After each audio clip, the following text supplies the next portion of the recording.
présenter aujourd'hui un petit focus concernant la relation entre les blessures et le rugby. Nous sommes accompagnés du docteur Martinet. Bonjour. Je vous laisse vous présenter.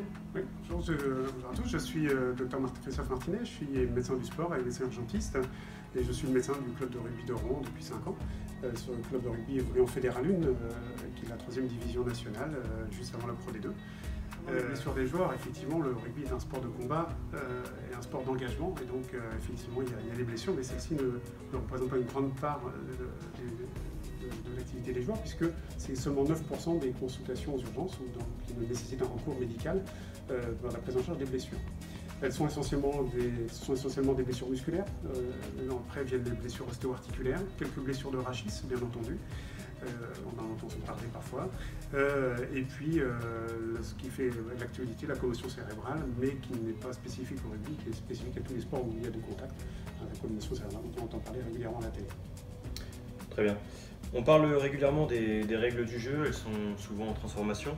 Est-ce qu'aujourd'hui les règles jouent en faveur d'une diminution des blessures? Alors on l'a vu effectivement pour les premières lignes, les règles de la mêlée ont énormément évolué pour éviter que les premières lignes ne s'écroulent et ne fassent des lésions graves du rachis.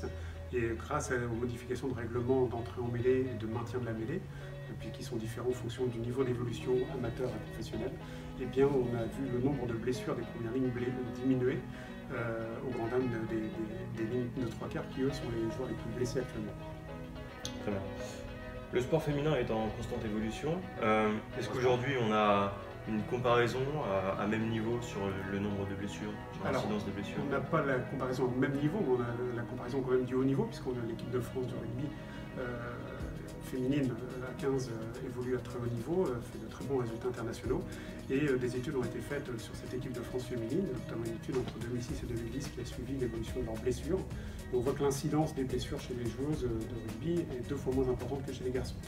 L'explication est double, c'est que les joueuses ne sont pas encore professionnelles complètement, et donc il y a moins de développement physique, moins de masse musculaire qui s'oppose, et aussi les filles sont plus dans un jeu d'évitement qu'un jeu de contact que les garçons. Malgré tout, on retrouve les mêmes pathologies chez les filles, essentiellement des pathologies musculaires, des pathologies ostéo-articulaires, des membres inférieurs, et un petit peu des mains. Et de façon étonnante, pas de lésions du tout au niveau de la poitrine, qui était une question souvent posée. Est-ce que les femmes ont un risque pour leur poitrine? Il y a peu de blessures de ce côté-là. Très bien. Médicalement, est-ce qu'on peut commencer le rugby à n'importe quel âge? Bien sûr.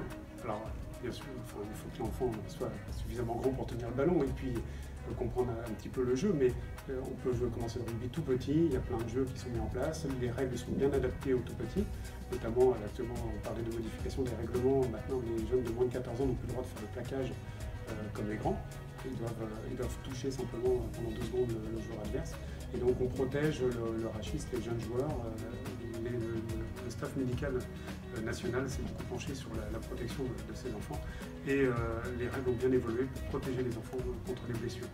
Donc mettre ces enfants au rugby actuellement, c'est une bonne chose, du point de vue du développement de soi, parce que c'est un sport complet qui demande agilité, force, raisonnement, et puis sur le point de vue social, on vit dans un groupe où il faut de l'abnégation, où il faut savoir payer pour faire avancer le ballon et faire vivre le ballon.